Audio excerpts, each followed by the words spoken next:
Cuando Agustín de Iturbide proclamó el Plan de Iguala, Antonio López de Santana era uno de sus más fervientes seguidores. Cuando fue coronado emperador, nombró a Santana gobernador militar de Veracruz. Santana empezó a separarse de Iturbide y este viajó a Jalapa con la intención de destituirlo, pero tuvo que regresar a México porque su esposa había dado a luz a un nuevo príncipe. Llamó a Santana a México, pero este se negó a asistir. Quien fuera para Santana el amadísimo general y dignísimo emperador, se convirtió en el déspota más injusto y tirano. El 2 de diciembre de 1822, Santana hizo una proclama contra Iturbide y el 6 de diciembre Guadalupe Victoria salió de su refugio para secundar el movimiento. Conociendo su prestigio, Santana le entregó la jefatura, proclamando ambos el Plan de Veracruz. Días después, Vicente Guerrero y Nicolás Bravo también se levantaron contra el imperio. El 1 de febrero de 1823, los generales de Iturbide se aliaron con los levantados y firmaron el Plan de Casamata. Algunos historiadores aseguran que fue un trabajo organizado tras bambalinas por Miguel Ramos Arizpe y José Mariano Michelena. El Plan de Casamata estuvo conformado por 11 artículos con la intención de terminar con el imperio y formar un nuevo Congreso, por lo que el 4 de marzo Iturbide expidió un decreto para restaurar el Congreso que meses antes había disuelto. Ante esta situación, el 19 de marzo, el secretario de Justicia, Juan Gómez Navarrete, comunicó mediante una carta la abdicación de Iturbide. El 26 de marzo, en una junta de guerra en la que estuvieron el marqués de Vivanco, Echevarri, Bravo, Barragán y otros oficiales, se determinó que Iturbide saliera con su familia, escoltado por el general Nicolás Bravo, tal y como lo había solicitado el propio ex emperador. Hubo algunos enfrentamientos en la Ciudad de México que trataron de evitar la abdicación, pero todo fue inútil. El fraile Aguilar y el sargento Pío Marcha fueron apresados en el Salto del Agua. El Congreso entregó el poder ejecutivo a un triunvirato en el que se turnaban Pedro Celestino Negrete, Nicolás Bravo, Vicente Guerrero y Guadalupe Victoria, como suplentes Miguel Domínguez y Mariano Michelena. El 7 de abril el Congreso declaró la coronación de Agustín Iturbide como una obra de violencia y de fuerza, y por lo tanto era nula de derecho. También declararon insubsistente el Plan de Iguala y los tratados de Córdoba, quedando el país en absoluta libertad para constituirse en la forma de gobierno que más le conviniera. El Congreso le asignó a Iturbide una pensión anual de 25,000 pesos, con la condición de que se fuera a vivir a cualquier lugar de Italia con su familia, quien tendría derecho de la pensión en caso de muerte del ex emperador. El 9 de mayo Iturbide llegó a la desembocadura del río La Antigua en Veracruz, y Guadalupe Victoria acudió a despedirlo. El ex emperador, como muestra de gratitud y reconocimiento, quiso regalarle un reloj, pero Victoria no lo aceptó y le dio a cambio un pañuelo de seda, el cual guardó hasta el momento de su muerte. El 11 de mayo de 1823, Iturbide, en compañía de su esposa, 8 hijos y 19 sirvientes, se embarcaron en la fragata inglesa Rawlins. Solicitó protección por temor a ser atacado por un barco pirata o un barco español.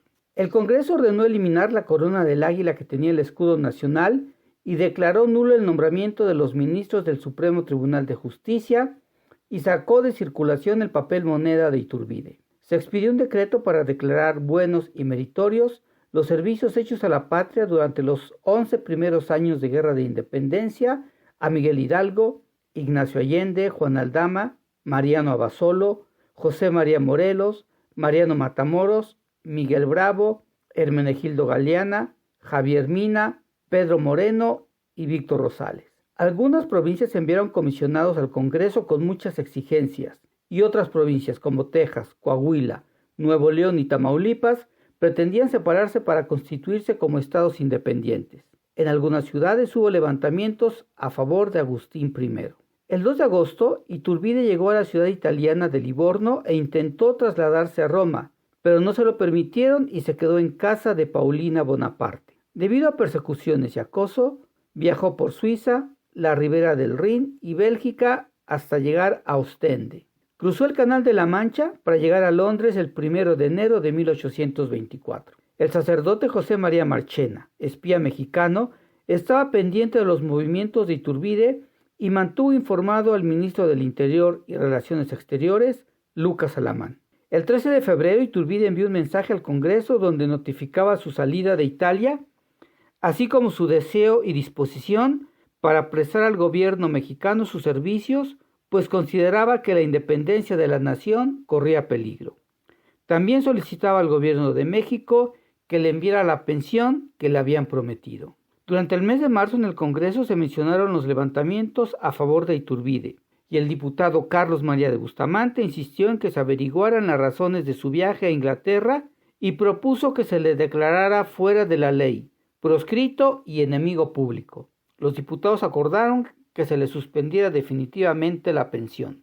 El 28 de abril quedó definida la ley que declaraba traidor a Iturbide y a quienes lo ayudaran a regresar a México, decretando la pena de muerte que podía aplicar cualquier persona que lo reconociera. El 4 de mayo Iturbide se embarcó en el bergantín inglés Spring en compañía de su esposa, dos de sus hijos menores, Ramón Malo, el padre José López, el padre José Treviño, el italiano Macario Morandini, el impresor inglés John Armstrong y el coronel polaco Carlos Beneski, quien había participado en la campaña final de la independencia de México. Durante el trayecto escribió más cartas al Congreso, así como su testamento donde especificó cómo debían pagarse sus deudas y lo que dejaba como herencia. En otra carta encargaba a su mujer e hijos a su amigo inglés Mateo Fletcher. El barco llegó al puerto de Soto la Marina, Tamaulipas, el 14 de julio.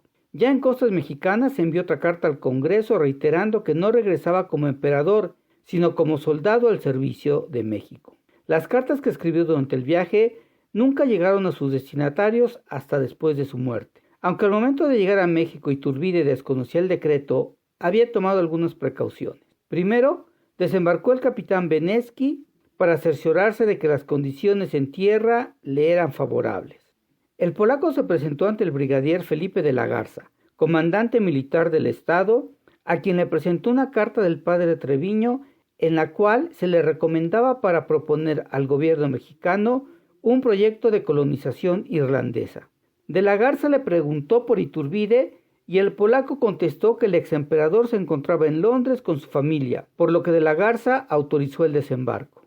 Hay que destacar que Felipe de la Garza fue un militar realista que a finales del siglo XVIII participó en la guerra promovida por Félix María Calleja contra los indios de la Sierra de Tamaulipas. Sus acciones le permitieron ganarse la confianza y respeto de las autoridades virreinales y así luchó contra los insurgentes. Participó en el sitio de Soto la Marina de 1817, donde capituló la guarnición que había dejado Francisco Javier Mina a José Sardá y a quien acompañaba Fray Servando Teresa de Mier. Cuando se firmaron los tratados de Córdoba, de la Garza aceptó la independencia y consiguió el nombramiento de gobernador de la provincia de Nuevo Santander. Cuando Agustín de Iturbide subió al trono imperial, Felipe de la Garza se levantó en armas encabezando la primera oposición contra el emperador. Tiempo después consiguió el perdón de Iturbide y regresó a su ciudad natal. Iturbide decidió bajar del barco el 15 de julio, pero llevaba el rostro cubierto para disimular su presencia. Su destreza y gallardía para montar el caballo lo delataron ante los ojos de José Manuel Asúnzolo, antiguo compañero de armas, y éste se lo informó a Felipe de la Garza. Confirmada la sospecha, el día 16, el cabo Jorge Espino realizó la detención de los viajeros en un lugar llamado Los Arroyos.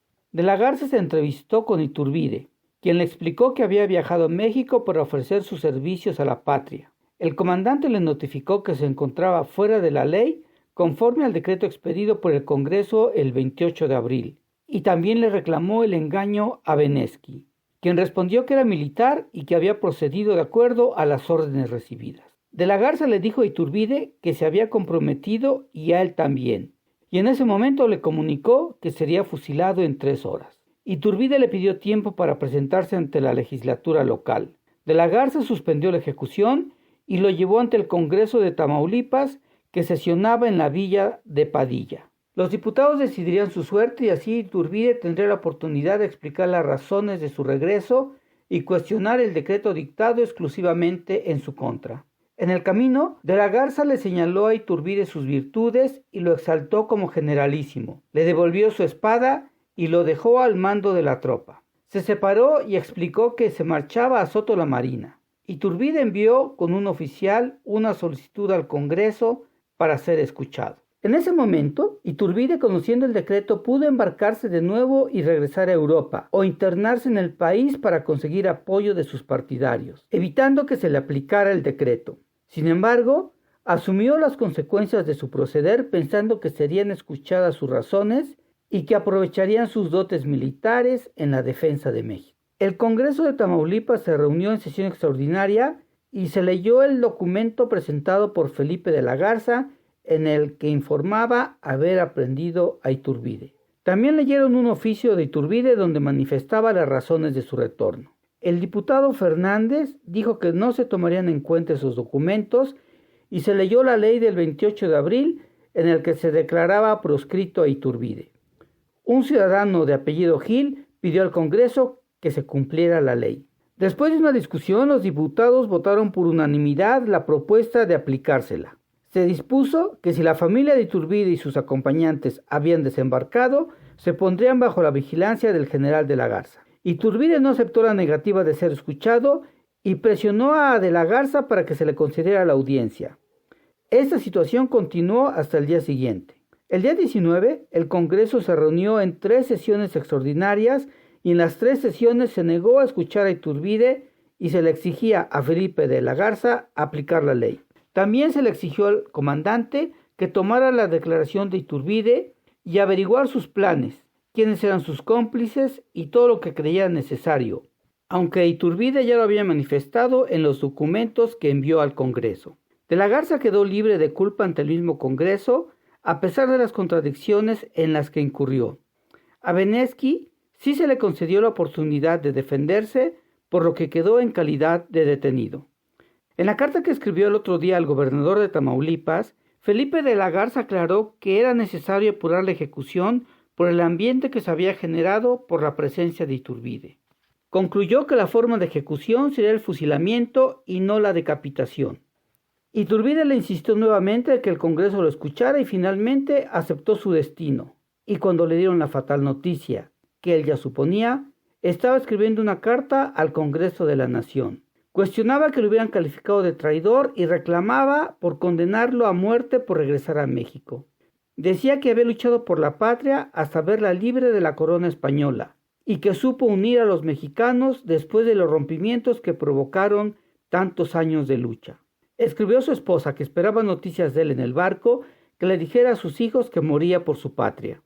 El mismo Iturbide avisó al oficial de guardia que ya era la hora de la ejecución. Eran las 6 de la tarde. Salió a la plaza y les dijo a los soldados que era su última vista al mundo. Preguntó cuál era el lugar del fusilamiento y con paso sereno caminó hacia ahí. Querían llevarlo atado, pero él les dijo que no era necesario. Sin embargo, ellos insistieron y aceptó que le amarraran las manos. El sacerdote Gutiérrez de Lara lo acompañó en todo momento y le administró los últimos sacramentos, ya que su confesor, el padre Treviño, se quedó en el barco. Iturbide encargó que se repartieran entre los soldados las onzas de oro que llevaba en los bolsillos. Les dijo que en el acto mismo de su muerte les recomendaba amor a la patria y observancia de la santa religión, que moría por haber venido a ayudarles y que moría gustoso porque moría entre ellos con honor y no como traidor. Entregó su reloj y su rosario para que Gutiérrez de Lara lo llevara a su esposa. Rezó su última plegaria, el credo. Aceptó que le vendaran los ojos y se puso de rodillas, y sin que se advirtiera emoción, en voz alta perdonó a sus enemigos. El oficial Castillo hizo la señal y la descarga impactó en la cabeza y en el pecho. Algunas personas tomaron su cuerpo y lo amortajaron con el hábito de San Francisco, y lo trasladaron a la pequeña iglesia del lugar, donde lo velaron toda la noche. Al día siguiente, se ofició misa y asistieron los diputados del Congreso, gente del pueblo y los soldados, y lo enterraron en esa antigua iglesia. Ahí permanecieron hasta 1838, cuando bajo la presidencia de Anastasio Bustamante se trasladaron a la Ciudad de México y se inhumaron con honores en la capilla de San Felipe de Jesús en la Catedral Metropolitana, donde permanecen hasta ahora.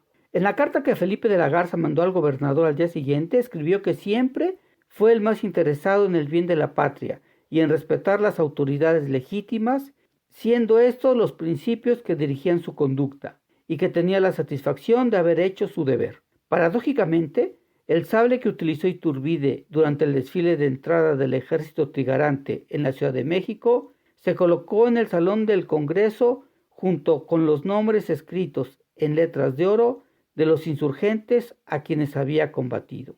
Años más tarde su nombre se inscribió con letras de oro en la Cámara de Diputados, aunque tiempo después fue retirado por iniciativa del licenciado Antonio Díaz Soto y Gama. Esto fue Los Hechos de la Historia. Yo soy Manuel Palomino.